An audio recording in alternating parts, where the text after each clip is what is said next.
Hello, my name is Blade Miller. I work for the Ford Motor Company. I'm here to report on some of the history of the Ford Motor Company in the last 50 years, authorized by my CEO, Costas Fostas. Let's get this show on the road, shall we? Thank you for coming, by the way, all of you, for showing up. First of all, in this presentation, we're going to talk about the sewing mechanics strike in the 1960s. There's some of the Pinto lawsuits in the late 70s, an oil crisis in the early 70s, and some conclusions, and of course my references are all found here at the DSU library. The sewing mechanics strike, it took place in England. Little is known about, or not a lot of people know about how this strike took place in England. A lot of people think that it happened in the US, and it did not. Hundreds of women took part in this strike, actually, about 200 or 300, between 200 and 300 women. It came after the graded pay scale. The graded pay scale was set up in 1972, and the pay scale was that it came with the Equal Pay Act, which means that there's a graded pay scale, so if you worked in the A pay grade, you got paid X dollars. If you moved up to the B pay grade, you made a little more. C, and the deeper into the alphabet you got, the more you got paid.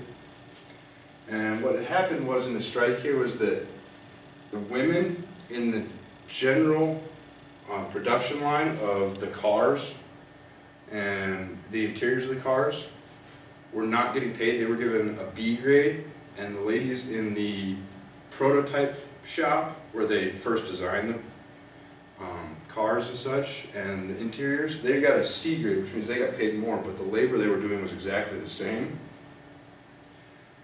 The strike came after 8 months of hard work, and after no avail there, they actually went on strike, and the strike lasted about 3 weeks before they were able to resolve things and get back to work. The next thing here, Pinto lawsuits. The Pinto, unfortunately, makes fun of in the car was often being called the rolling bomb, fire trap, death trap. This comes from a design flaw in the vehicle where the fuel tank right here is sandwiched between the rear bumper and the differential on the Pinto. And when a vehicle rear ends the Pinto, it pushes the bumper and the fuel tank into the axle, and the axle punctures holes in the fuel tank, causing fuel to leak, causing the rear end of the car to blow up and rupture into a ball of flames.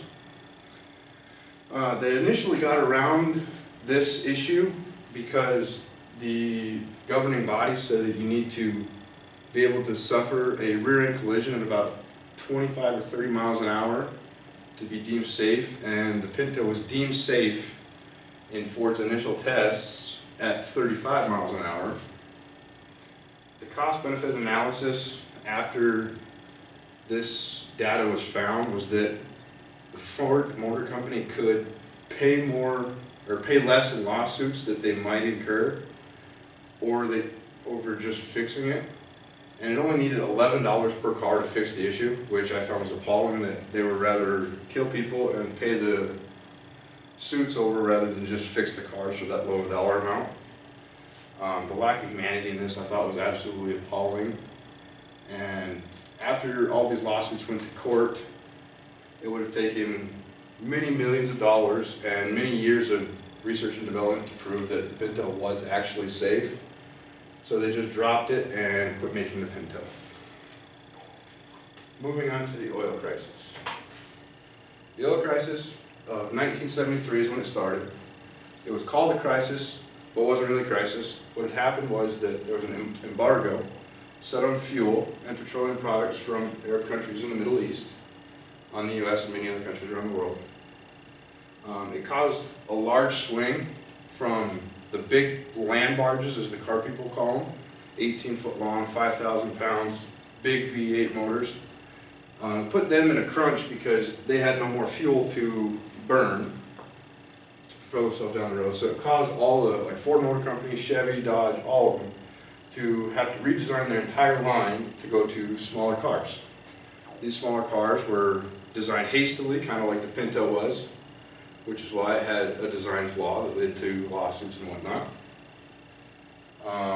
It caused Ford to lessen the dependence on fossil fuels, which is why Ford started looking at electric vehicles in the early 80s, but they were a little late getting to the party, as you can see in recent news, where Tesla has jumped on an electric vehicle train and they just ran with it, and Ford's a little behind that, unfortunately for us. Some conclusions here. The pay classes, they absolutely needed to be removed right off the bat as soon as we found out what problems they could cause. The company needs to continue to over-engineer safety into their vehicles as they have been. Old style, granted it was 40 years ago, was that cars were supposed to be big and take impacts, and now they're designed to crumple in spots where they're supposed to and not where they're supposed to protect the people inside. And we haven't had any problems with that in the recent years. Ford's humanity skills, they needed to improve in the late 70s and have been doing really well as their Ford built Tough line. The trucks have been really successful. And then the company may want to look forward away from fossil fuels and into the electric vehicle market, as the fossil fuels will soon run out. Thank you all for coming. Again, my sources all here from the Dickinson State Library. These are all reputable sources, so thank you.